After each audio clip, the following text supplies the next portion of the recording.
Doctor صاحب یہ ہو سکتا ہے ہمارے جو مذہبی ذہن کے لوگ ان کو یہ لگے کہ یہ کوئی دینی تناظر میں یہ بات ہے، تو اس لیے میں نے آپ کو پہلے آپ سے پوچھا کہ آپ اپنا ورلڈ ویو جس کے فریم ورک میں آپ یہ سارے بات کر رہے ہیں نا، تو وہ ذہن میں ہونا یعنی اگر کوئی سننے والا اس کے لیے بھی ضروری ہے۔ تو اس میں میرا دوسرا جو اسی سے متعلق تھا کہ یہ جو مذہب کا تو آپ نے بہت اچھے سے بتایا، فلسفہ کیا ہے؟ فلسفہ یہ ہوا کہ جب مظاہر فطرت کی پوجا یا دیو مالا کا عہد اور مذہبی عہد جس میں خدا کا تصور ایبسٹریکٹ ہو جاتا ہے، ان تین ادوار میں کچھ اذہان ایسے تھے جنہوں نے کہا کہ جن چیزوں پر ہمیں مذہب یا دیو مالا جن چیزوں کا جواب دیتی ہے ہم اس کو سائڈ پہ رکھتے ہیں اور اپنے دلائل کی بنیاد پر سوچنے کی کوشش کرتے ہیں، جس میں نہ مذہب کا تناظر استعمال ہو نہ دیو مالا کا تناظر استعمال ہو۔ تو وہ جو اس انداز میں سوچا گیا وہ فلسفہ ہے۔ صحیح، گویا انسان کا ماورائی لاجک یا بعد طبیاتی جو لاجک ہے مذہبی جی، یا دیو مالائی، اس سے ہٹ کر خالصتاً اپنی منطق پر، انسانی منطق پر سوچنے کی جو کاوش ہے اور سوالوں کے جواب ڈھونڈنے کی کوشش، یہ فلسفہ ہے۔ صحیح صحیح۔ تو اس میں فلسفی جس سورس آف نالج پہ بھروسہ کرتا ہے وہ عقل ہے، وہ عقل ہے۔ صحیح، جی ٹھیک۔ تو اچھا، اب سائنس پھر کیا ہوگا جس کو ہم سائنس جو ہے عقل کی ایک ایسی صورت ہے جس میں چیزوں کو ہم ٹیسٹ بھی کر سکتے ہیں۔ ٹھیک، اس میں آپ اس کو یوں سمجھیے کہ ایک ہے منطق، اس کے بھی آگے دو قسمیں، استقراریہ استخراجیہ۔ جو یونانی عقل ہے اور جو مسلم پیریڈ کی جو عقل ہے وہ استخراجیہ ہے اور منطق ہے، لیکن جو سائنس ہے اس کی ایک ہائر فارم ہے جس میں حواس کے ذریعے سے بھی اور اس کے جو دیگر ٹولز ہیں جو انسان نے ایجاد کیے اس کے ذریعے سے ہم چیزوں کو جج کر سکتے ہیں، لیبارٹری میں ثابت کر سکتے ہیں اور وغیرہ وغیرہ۔ تو گویا یہ اسی کی ایک ہائر فارم ہے۔ صحیح۔ تو اس کو یوں کہہ لیں کہ عقل کے جس مرحلے میں ہم آج ہیں اس مرحلے میں عقل کا نام سائنس ہے۔ صحیح صحیح۔ تو ڈاکٹر صاحب ہم یہ جب دیکھتے ہیں نا کہ آپ نے جو سائنس کی بھی ڈیفینیشن اور فلسفے کی بھی یعنی انتہائی اختصار کے ساتھ لیکن بہت سب کچھ بیان ہوگی اس میں، اور اوپر اس سے پہلے آپ نے دیو مالائیت اور مذہب پہ یہ بات کی، تو اب میرا اگلا سوال یہ کہ کیا انسان کے کچھ ابھی بھی ایسے سوالات ہیں جو انسانی عقل سے اور مشاہدہ اور تجربہ یعنی سائنسی میتھڈ سے الگ ماورا ہے، یعنی وہ اس میں نہیں آ سکتے؟ کیا ہیں ابھی بھی ایسے سوالات؟ بالکل ہیں۔ تو ان کا جواب پھر کس طرح ہو؟ تو دیکھیے،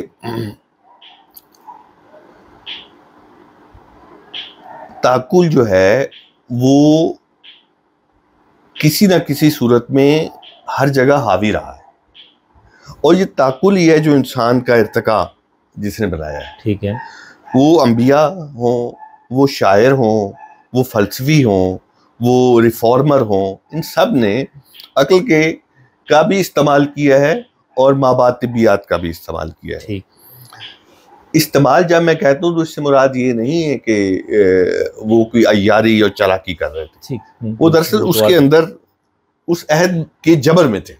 اس سے آگے سوچنا ان کے لیے ظاہر ہے کہ مسئلہ تھا۔ اگر وہ کچھ اور دنیا کا علم جانتے بھی تھے تو ہم اس کو ثابت نہیں کر سکتے، وہی بتا سکتے ہیں۔ لیکن اب یہ ہے کہ اب آپ دیکھیے کہ جو انسان آگے بڑھ رہا ہے اس کا تصور کائنات بڑا ہوتا جا رہا ہے۔ دیو مالا کے عہد کا جو تصور کائنات تھا وہ یہی تھا کہ یہ زمین دو چار جو ملک اس نے دیکھ رکھے تھے اتنی ہی بڑی ہے، باقی چاند ستارے اس آسمان پر کوئی ڈیکوریشن تھی۔ لیکن آج جب ہم اسٹیفن ہاکنگ کے دور پہ اس کائنات کو دیکھتے ہیں جہاں پر ایک کہکشاں کے اندر کروڑوں سورج، ان کروڑوں سورجوں کے اپنے جناب جی کہکشائیں، اور پھر یہ اس طرح کی اربوں کہکشائیں ہیں، تو یہ تصور اتنا بڑا ہے۔ اس تصور کے ساتھ ساتھ ہی یہ ہوا کہ انسان ان دریافتوں کے ساتھ چھوٹا ہوتا چلا گیا. یعنی جو جو اس کا تصور کائنات بڑھا, اس کا چیلنج بھی بڑھ گیا علم کا, اور وہ خود چھوٹا بھی ہو گیا. اس کا جو نامعلوم ہے وہ بہت بڑھ گیا, اس کا معلوم چھوٹا ہو گیا. تو گویا جب انسان کا جو انڈسکورڈ ایریا ہے, اس کا جو نامعلوم ہے, جتنا بڑا ہوگا اس کو ابھی علم کی اتنی ہی ضرورت بھی ہے. صحیح. اس کا نامعلوم اتنا ہی بڑا ہے. صحیح. گویا انسان جتنا معلوم کر رہا ہے اس کا نامعلوم اتنا ہی بڑھ رہا ہے. صحیح. تو لہٰذا ارسطو کے اور افلاطون کو تو شاید ان کا معلوم تو بہت تھوڑا تھا, لیکن اسٹیفن ہاکنگ کا معلوم جو ہے وہ تو بہت بڑا ہے. لہٰذا آپ دیکھیں گے کہ انسان جوں اس کا معلوم بڑا ہوتا چلا گیا, اس کا تصور خواب بھی پیچیدہ بھی ہوتا چلا گیا, بڑا بھی ہوتا چلا گیا. اور اسٹیفن ہاکنگ تک آتے آتے وہ کائنات اتنی بڑی ہو گئی کہ اب اسے خدا کا جو نیا تصور تھا, یا وہ اس کی توجہ اس سے نکل گئی. صحیح. یعنی وہ اب یوں کہہ لیں کہ وہ خود اتنے بڑے چیلنجز کا, نامعلوم کے اتنے بڑے چیلنجز کا شکار ہو گیا کہ ہمارے جو مذہبی علم تھا, جب میں مذہبی کہتا ہوں تو اس میں زرتشت, اس میں جین مت, بدھ مت, ہندو مت, سکھ مت, یہ سارا کچھ ہی آ جاتا ہے.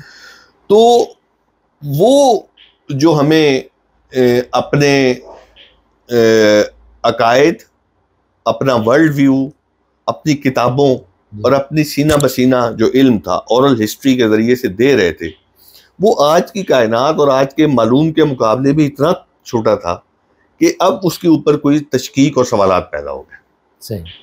ان تشکیک نے, ان سوالات نے, جو کہ نئے دریافتوں, نئی ایجادات اور نئے تصور علم اور نئے تصور کائنات کا مقابلہ نہیں کر پا رہا, اس کے نتیجے میں ایک خاص طرح کا الحاد جو ہے, جس کو آپ سیکولرزم کہہ لیں, وہ پیدا ہونا شروع ہو.